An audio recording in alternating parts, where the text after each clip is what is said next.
Assalamualaikum warahmatullahi wabarakatuh. Selamat pagi anak-anakku semua kelas 8. Berjumpa lagi dengan pelajaran Al-Quran Hadis. Pada saat ini pelajaran di semester genap. Kalian sudah menuliskan agenda belajar kita di semester genap. Mapel Al-Quran Hadis.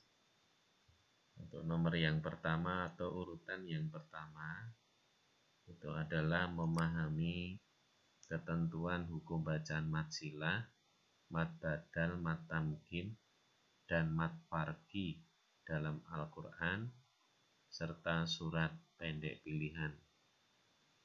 Nah, anak-anakku semuanya, kalian bisa membaca buku LKS pada bab tentang hukum bacaan mad silah ini. Baiklah anak-anak, mari kita mulai pembelajaran kita, yaitu yang terkait dengan mad silah terlebih dahulu. Kalian pernah mendengar apa yang disebut dengan mad silah? Ya, tentunya kalau dulu pernah belajar di madrasah ibtidaiyah, pernah mendengar atau mempelajarinya. Kan tetapi bagi yang dari sekolah dasar, ya mungkin baru saja mendengar apa itu mad silah. Mari kita pelajari bersama-sama. Ya. Baik, kita awali dari pengertiannya terlebih dahulu. Nah, dari segi bahasa, mad artinya panjang, sedangkan silah artinya hubungan. Sedangkan pengertian menurut istilah, mad silah itu adalah bacaan yang terjadi apabila terdapat hak dhamir berharokat dhammah. Bagaimana bentuknya?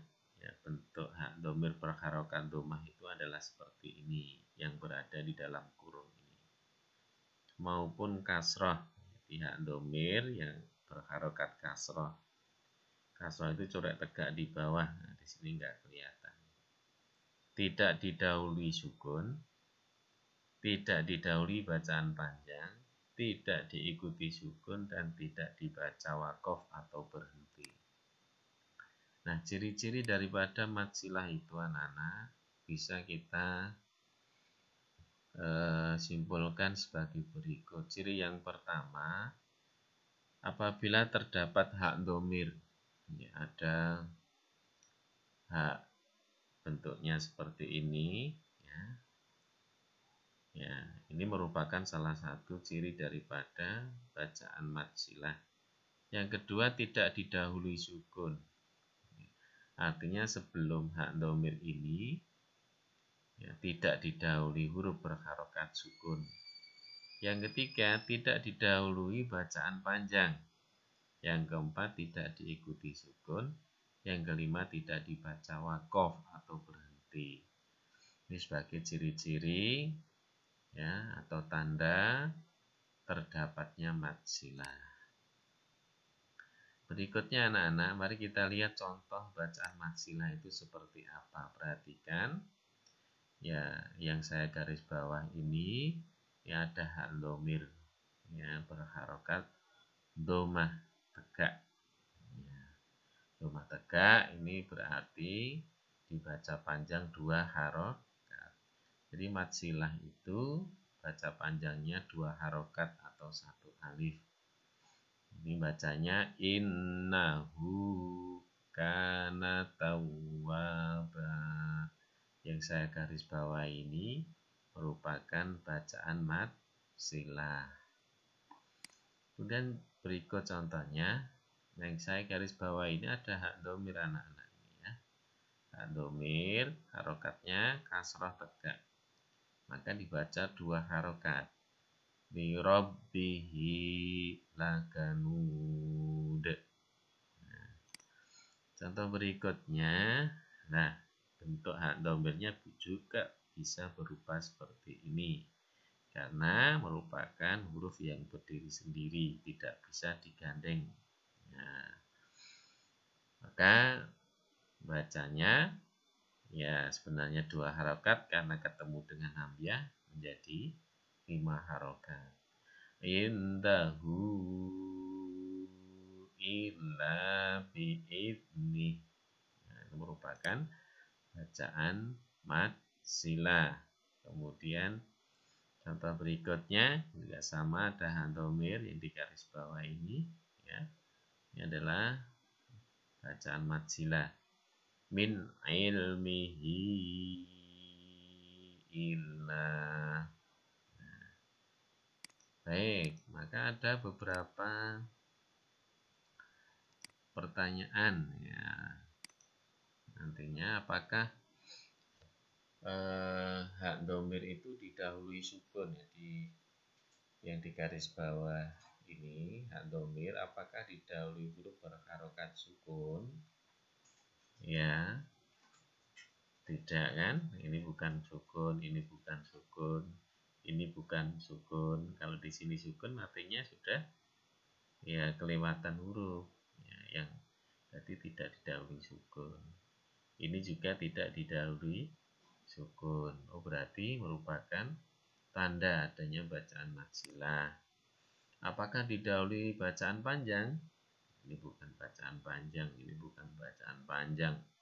Ini bukan bacaan panjang, ini juga bukan bacaan panjang. Nah, apakah diikuti sukun? Nah, setelah domir ini apakah ada sukun? Ya, ternyata tidak ada. Nah, apakah dibaca wakof? Baca wakof atau berhenti? Tidak dibaca wakof semuanya, atau tidak berada di akhir ayat. Nah, ini berada di akhir ayat, maka bukan mad silah. Ya. Nah, itu antara lain contoh-contohnya. Nah, kalian bisa berlatih sendiri dengan memperhatikan lafal-lafal berikut ini.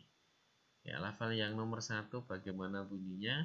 Lahul mulku. Ya.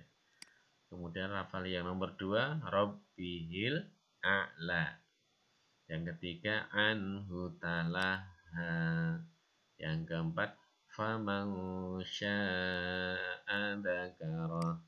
Ya. Nah, berlatihnya bagaimana caranya? Apakah lafal nomor 1 sampai dengan 4 terdapat hukum bacaan mad silah? Ya, jelaskan alasanmu. Ya, apakah nomor 1 ini ada ya hukum bacaan mad silah? Ada enggak anak-anak? Ya, lahul mulku. Kalau hak domirnya ada, tetapi karena diikuti huruf berharokat sukun maka tidak terjadi mad silah. Yang kedua juga demikian, Rabbihil a'la. Ada hak domirnya, tapi karena diikuti huruf berharokat sukun maka tidak terjadi mad silah. Ini didahului sukun juga ya, maka tidak terjadi mad silah. Nah, ini ada domir tetapi di akhir ayat atau dibaca wakof, maka tidak terjadi mad silah. Nah, seperti itu kira-kira caranya. Oke. Berikutnya anak-anak semuanya, macam-macam hukum bacaan mad silah. Anak-anak, hukum bacaan mad silah itu dibagi menjadi 2 macam. Yang pertama yang disebut dengan mad silah qasirah. Jadi jangan salah baca qasirah, bukan, tetapi qasirah. Jangan salah baca. Nah, apa itu mad silah qasirah itu? Nah, menurut bahasa mad artinya panjang, silah artinya hubungan, dan qasirah itu artinya pendek. Nah, sedangkan menurut istilah ya, mad silah qasirah adalah mad silah yang tidak diikuti hamzah atau alif. Gitu ya, sekali lagi, yang dimaksud dengan mad silah qasirah itu adalah mad silah yang tidak diikuti hamzah atau alif. Nah, panjang bacaannya hanya 1 alif atau 2 harokat. Nah, contoh hukum bacaan mad silah qasirah antara lain nomor 1, lahu ma fis samawat. Mana bacaan majilahnya? Iya ini, ya. Ini hukum bacanya adalah majilah, tetapi tidak diikuti dengan huruf alif. Ya, tidak ada huruf alif di depannya atau hamzah. Maka inilah yang disebut dengan majilah qasirah. Contoh berikutnya yang kedua. Indahu min ni'mah. Nah, ini ada majilah. Ya, karena tidak diikuti atau di depannya tidak ada hamzah atau alif, maka disebut dengan majilah qasirah. Panjang bacaannya hanya satu alif atau dua harokat. Yang ketiga, lirabbihi lakanud. Nah, di sini ada majilah. Nah, majilah qasirah bukan? Iya. Karena apa? Karena tidak, ya, diikuti dengan huruf alif atau hamzah. Contoh berikutnya yang keempat, wa kutubihi wa rusulih. Nah, di sini ada majilah qasirah. Ya, maka dari contoh-contoh tersebut, ya, anak-anak, kita bisa membedakan, ya, baik atau bisa memilih, ya, hukum bacaan majilah qasirah itu. Baik, berikutnya yang kedua disebut dengan majilah tawilah. Ya, apa toh majilah tawilah itu? Menurut bahasa, mata artinya panjang, silah artinya hubungan, dan tawilah bukan tawilah, ya, tawilah artinya panjang. Nah, menurut istilah majilah tawilah itu adalah majilah yang diikuti hamzah atau alif. Jadi hanya yang membedakan hanya hamzah atau tidak hamzah. Kalau majilah qasirah tidak diikuti hamzah, kalau majilah tawilah itu diikuti oleh hamzah atau alif. Nah, maka panjang bacanya menjadi 5 harokat atau 2,5 alif. Nah, contoh bacanya. Nah, yang nomor 1, lahu illa masya. Nah, setelah majilah ini terdapat huruf hamzah atau alif, maka dibaca panjang 5 harokat. Contoh yang kedua, indahu awwab.